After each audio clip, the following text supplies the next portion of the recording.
Kalamkaval, writer, director Jithin K Jose. സ്ക്രീൻ പ്ലേയിൽ Jithin K ജോസിൻ്റെ കൂടെ ജിഷ്ണു ശ്രീകുമാർ. മമ്മൂട്ടി ഒരു ബ്രേക്കിന് ശേഷം വന്നിട്ടുള്ള ഒരു സിനിമയാണ്. നമുക്കറിയാം, കുറച്ച് ഹെൽത്ത് സംബന്ധമായിട്ടുള്ള കാര്യങ്ങളായിട്ട് മമ്മൂട്ടി കുറച്ച് കാലം സിനിമയിലുണ്ടായിരുന്നു. അപ്പോൾ അതിൽ നിന്ന് പുള്ളി തിരിച്ചു വന്ന്, പുള്ളി പൂർണ്ണ ആരോഗ്യവാനായിട്ട് തിരിച്ചു വന്ന് പുള്ളിയുടേതായിട്ടുള്ള ആദ്യത്തെ റിലീസാണ് ആക്ച്വലി കളംകാവൽ എന്ന് പറയുന്ന സിനിമ. മമ്മൂട്ടിൻ്റെ കൂടെ തന്നെ മമ്മൂട്ടിയേക്കാൾ ഇമ്പോർട്ടൻ്റ് ആയിട്ട് വിനായകൻ ഒരു റോള് ഇതിൻ്റെ അകത്ത് ചെയ്തിട്ടുണ്ട്. പിന്നെ ഒരു സെറ്റ് ഓഫ് സ്ത്രീ കഥാപാത്രങ്ങൾ ഇതിൻ്റെ അകത്തുണ്ട് ആസ് എ സ്റ്റോറി ഡിമാൻഡഡ്. അതിനകത്ത് ഇമ്പോർട്ടൻ്റ് ആയിട്ടുള്ള ആൾക്കാരെ എനിക്കറിയുന്ന ആൾക്കാരും കേട്ടിട്ടുള്ള ആൾക്കാരും രജിഷ വിജയനകത്തൊരു ക്യാരക്ടർ ചെയ്യുന്നുണ്ട്. അതുപോലെ തന്നെ വന്നിട്ട് ഗായത്രി ഒരു ക്യാരക്ടർ ചെയ്യുന്നുണ്ട്. നമ്മുടെ ശ്രുതി ഒരു ക്യാരക്ടർ ഇതിൻ്റെ അകത്ത് ചെയ്യുന്നുണ്ട്. പിന്നെ നമ്മുടെ അതെ, ഇങ്ങനെ ഇമ്പോർട്ടൻ്റ് ആയിട്ട് അങ്ങനെ ഒരുപാട് ഒരു 10-20 ഡിഫറെൻറ്റ് സ്ത്രീകളുണ്ട്. സോ സൈനൈഡ് മോഹൻ എന്ന് പറയുന്ന, അറ്റ്ലീസ്റ്റ് നമുക്ക് കുറച്ച് പേർക്കെങ്കിലും അറിയാത്തവർക്കൊരു ബാബുരാബ് വല്ലാത്തൊരു കഥ എന്ന് പറയുന്ന പ്രോഗ്രാമിൻ്റെ അകത്ത് ഡീറ്റെയിൽ ആയിട്ട് പുള്ളി പറയുന്നുണ്ട്. അതിൻ്റെ പെർസ്പെക്റ്റീവിൽ അതിൻ്റെ അതേ രീതിയിൽ വന്നിട്ടുള്ള ഒരു സിനിമയാണ് ആക്ച്വലി കളംകാവൽ എന്ന് പറയുന്നത്. ഈ സിനിമയുടെ ഏറ്റവും ബ്യൂട്ടിഫുൾ ആയിട്ടുള്ള ഒരു സ്പോട്ട് എന്ന് പറയുന്നത് മമ്മൂട്ടി ഇതിൻ്റെ അകത്തൊരു ആൻറ്റി ഒരു എന്താ പറയുക ഒരു ആൻറ്റഗണിസ്റ്റിൻ്റെ ഫോമിലേക്ക് പോവുകയും വിനായകൻ ഒരു എന്താ പറയുക ഒരു പ്രൊട്ടഗണിസ്റ്റിൻ്റെ സൈഡിലേക്ക് വരുന്നതാണ് ഇതിൻ്റെ ഏറ്റവും വലിയ ബ്യൂട്ടി എന്ന് പറയുന്നത്. ആക്ച്വലി അത് അങ്ങനെ ആയതാണ് ഈ സിനിമ വന്നിട്ട് ഭയങ്കര വേറിട്ട് നിൽക്കുന്നതായിട്ട് എനിക്ക് ഫീൽ ചെയ്തത്. മമ്മൂട്ടി ആസ് ആൻ ആക്ടർ എന്താ പറയുക, പുള്ളിക്കാരൻ വന്നിട്ട് ആക്ച്വലി ഇതിൻ്റെ അകത്ത് വന്നിട്ട് ഈ പറയുന്ന പോലെ ഈ സിഗരറ്റിൻ്റെ അകത്ത് നിന്ന് വട്ടപ്പ കാണുന്നതും, അതുപോലെ തന്നെ വന്നിട്ട് വെച്ചാൽ ഈ സിഗരറ്റ് കടിച്ച് കഴിക്കുന്നതും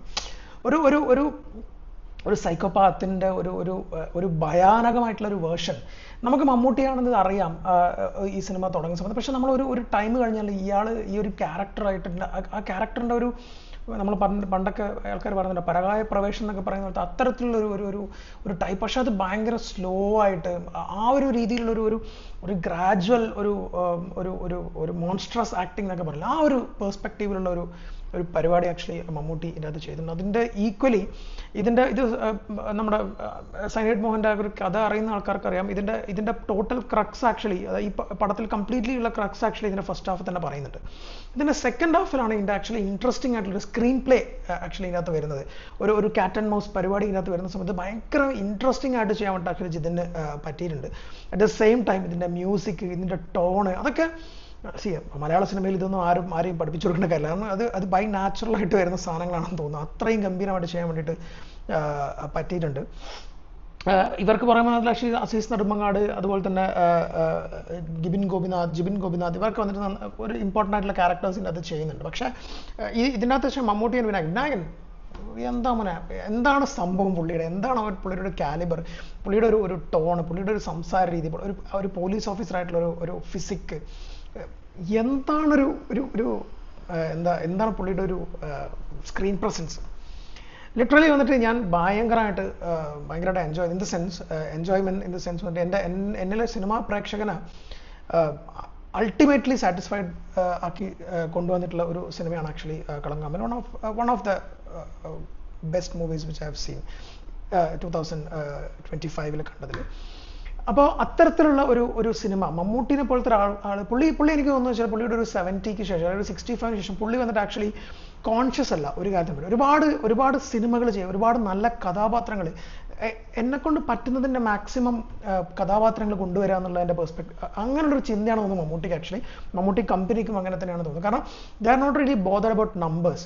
പക്ഷേ നമ്പേഴ്സ് എന്ന് പറയുന്നത് അൾട്ടിമേറ്റ് ആയിട്ടുള്ളൊരു സാധനമല്ല. നമുക്കൊരു സിനിമ എടുക്കുമ്പോൾ ആ സിനിമക്കൊരു ലാഭം ഉണ്ടാക്കുന്നു എന്ന പെർസ്പെക്റ്റീവിൽ ഒഴിച്ചു നിർത്തി കഴിഞ്ഞാൽ നമ്പേഴ്സിലല്ല, വലിയൊരു കാര്യം നമ്പേഴ്സിലല്ല എന്ന് എനിക്ക് തോന്നിയിട്ടുണ്ട്. നല്ല സിനിമ എടുക്കുക, ആൾക്കാരെ എൻ്റർടൈൻ ചെയ്യുന്ന സിനിമ എടുക്കുക. നല്ല സിനിമ എന്ന് വെച്ചാൽ ഡാർക്ക് സിനിമ മാത്രമല്ല, ആൾക്കാരെ എൻ്റർടൈൻ ചെയ്യാൻ പറ്റുന്ന സിനിമകൾ എടുക്കുക, ആൾക്കാരെ സന്തോഷിപ്പിക്കുന്ന സിനിമ എടുക്കുക. അറ്റ് ദ സെയിം ടൈം ആൾക്കാരെ വന്നിട്ട് സിനിമയുടെ വേറൊരു വിഷ്വലി വേറെ രീതിയിലുള്ള ഡെഫിനിഷൻ തരുന്നത്, സിനിമേനെ പഠിക്കാൻ പറ്റുന്ന ആൾക്കാർക്ക്, സിനിമേനെ വേറൊരു ആംഗിളിൽ കാണാൻ പറ്റുന്ന ആൾക്കാർക്ക്, പല ഷോർട്സുകളെ പറ്റി താല്പര്യമുള്ള ആൾക്കാർക്ക്, മ്യൂസിക്കിൻ്റെ ഇമ്പോർട്ടൻസിനെ പറ്റി പറയുന്ന ആൾക്കാർക്ക്, അങ്ങനെ എല്ലാം ആൾക്കാരെ വന്നിട്ട് സാറ്റിസ്ഫൈ ചെയ്യാൻ പറ്റുമെന്ന് പറയുന്നതാണ് ആക്ച്വലി ശരിക്കും സിനിമ എന്നുള്ള മാധ്യമത്തിനെ കൊണ്ട് എനിക്ക് പേഴ്സണലി തോന്നിയിട്ടുള്ളത്. ഞാനൊരു ഭയങ്കര ഡാർക്കായിട്ടുള്ള സബ്ജക്റ്റിൻ്റെ ഒന്നും ഒരു ഫാനൊന്നുമല്ല. പക്ഷേ ഏത് സിനിമയും പ്രേക്ഷകനെ എൻ്റർടൈൻ ചെയ്യാൻ പറ്റുന്നുണ്ടെങ്കിൽ നമ്പേഴ്സ് എന്ന് പറഞ്ഞൊരു സെക്കൻഡറി ആണ്. ബട്ട് യെസ്, നമ്പേഴ്സ് വേണം. പ്രൊഡ്യൂസർക്കും അല്ലെങ്കിൽ അതിന് ഉൾപ്പെട്ടിട്ടുള്ള ആൾക്കാർക്കും വന്നിട്ട് ഒരു ബ്രേക്ക് ത്രൂ കൊടുക്കുന്ന രീതിയിലുള്ള നമ്പേഴ്സ് വേണമെന്ന് വിശ്വസിക്കുന്ന ആളാണ് ഞാൻ. കാരണം മമ്മൂട്ടിക്ക് ഇത് ഈസിലി വന്നിട്ട് ഇമോജ് കോൺഷ്യസ് അങ്ങനെ ഒരു പരിപാടി പുള്ളി ഇല്ല എന്നാണ് എനിക്ക് തോന്നുന്നത്. അല്ലെങ്കിൽ ഇപ്പോഴത്തെ ഒരു ക്രക്സിനെ ഇപ്പോഴത്തെ ഒരു ഓഡിയൻസ് എങ്ങനെയാണെന്ന് മനസ്സിലാക്കിക്കൊണ്ടുള്ള ഒരു ഡിസിഷൻ മേക്കിംഗ് ആക്ഷൻ മമ്മൂട്ടി ചെയ്തിട്ടുണ്ട്.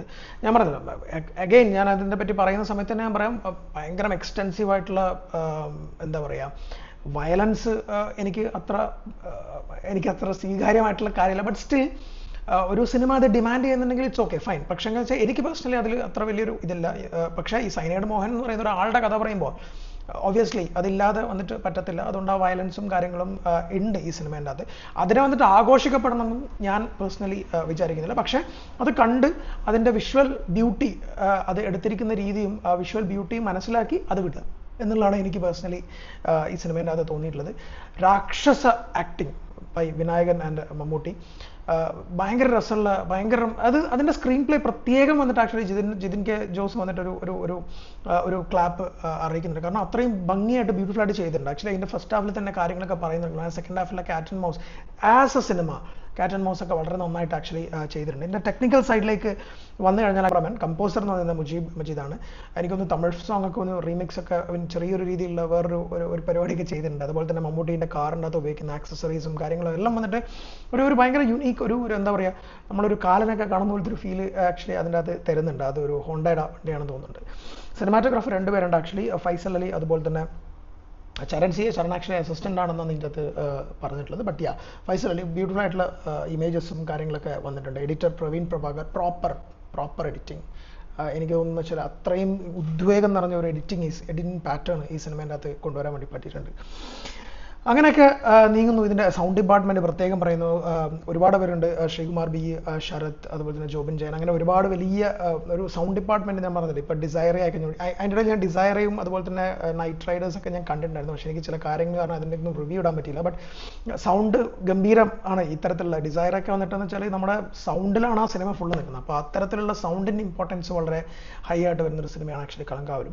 ആ വിധത്തിൽ കളങ്കാവൽ എങ്ങനെയാണെന്ന് ചോദിച്ചു കഴിഞ്ഞാൽ എല്ലാവർക്കും പോയി കാണാൻ പറ്റുന്ന ഒരു സിനിമയല്ല. ആസ് ഇറ്റ് എല്ലാവർക്കും പോയിട്ട് കാണാൻ പറ്റുന്ന സിനിമയല്ല, ഫാമിലി ആയിട്ട് പോയി കാണാൻ പറ്റുന്ന സിനിമയൊന്നുമല്ല. പക്ഷേ ഒരു സിനിമ എന്തൂസിയാസം എന്നുള്ള രീതിയിൽ നമ്മൾ പോയി കാണുന്ന സമയത്ത് നമുക്ക് കംപ്ലീറ്റ്ലി സാറ്റിസ്ഫാക്ഷൻ തരുന്ന ഒരു സിനിമയായിട്ടാണ് എനിക്ക് പേഴ്സണലി കളങ്കാവൽ ഫീൽ ചെയ്തത്. മമ്മൂട്ടിയുടെ ഒരു ഗ്രാൻഡ് ആയിട്ടുള്ള മറ്റൊരു ജെം ഓഫ് എ മൂവി എന്ന് വേണമെങ്കിൽ നമുക്ക് പറയാം. വിനായകൻ്റെ ടോപ്പ് നോച്ച് പരിപാടികളായിട്ട് ഉള്ള ഒരു സിനിമ.